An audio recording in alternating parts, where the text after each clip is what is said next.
नमस्कार साथीहरू, शेयर बजारसँग सम्बन्धित ताजा अपडेटहरू लिएर उपस्थित भएको छु। अन्तिमसम्म हेर्नुहोला।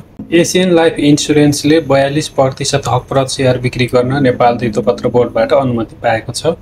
एसियन लाइफ इन्सुरेन्सले 1/0.42 को अनुपातमा प्रति किता 100 रुपियाँको दरले 1,42,79,312.48 किता हकप्रत शेयर बिक्री गर्न अनुमति पाएको हो। यस आधारमा अब 1,42,79,31,248 रुपियाँ बराबरको शेयर जारी हुनेछ। यो हकप्रत शेयरमा मुक्तिनाथ क्यापिटल बिक्री प्रबन्धक रहेको छ। उक्त हकप्रत शेयर बिक्री भएपछि एसियन लाइफको चुक्ता पुँजी 4,82 करोड रुपियाँ पुग्नेछ। त्यस्तै गरी सन नेपाल लाइफ इन्सुरेन्सले वैशाख 30 गतेदेखि 27% हकप्रत शेयर निष्कासन गर्ने भएको छ। यस कम्पनीले 1/0.27 को अनुपातमा 1,06,96,320 किता शेयर बिक्री गर्न लागेको हो।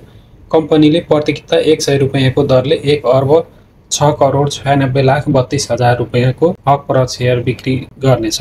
यसले हकप्रत शेयर बिक्री प्रयोजनका लागि वैशाख 5 गते बुक क्लोज गरिसकेको छ।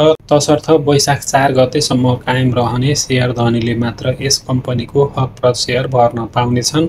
यो हकप्रत शेयरमा जेठ 19 गतेसम्म आवेदन दिन सकिनेछ। त्यस्तै गरी नेपाल स्टक एक्सचेन्ज नेप्सेमा नेपाल लाइफ इन्सुरेन्स र आत्मनिर्भर लघुवित्त वित्तीय संस्था लिमिटेडको बोनस शेयर सूचीकृत भएको छ, जसमा नेपाल लाइफ इन्सुरेन्सको 82,07,966.55 किता सूचीकृत भएको हो। यस कम्पनीले गत वर्षको नाफाबाट 10% बोनस शेयर वितरण गरेको थियो। सोही बोनस शेयर नेप्सेमा सूचीकृत भएको हो। त्यस्तै गरी आत्मनिर्भर लघुवित्तको पनि 97,714.81 किता बोनस शेयर सूचीकृत भएको छ। यस लघुवित्तले गत वर्षको नाफाबाट 14.25% बोनस शेयर वितरण गरेको थियो।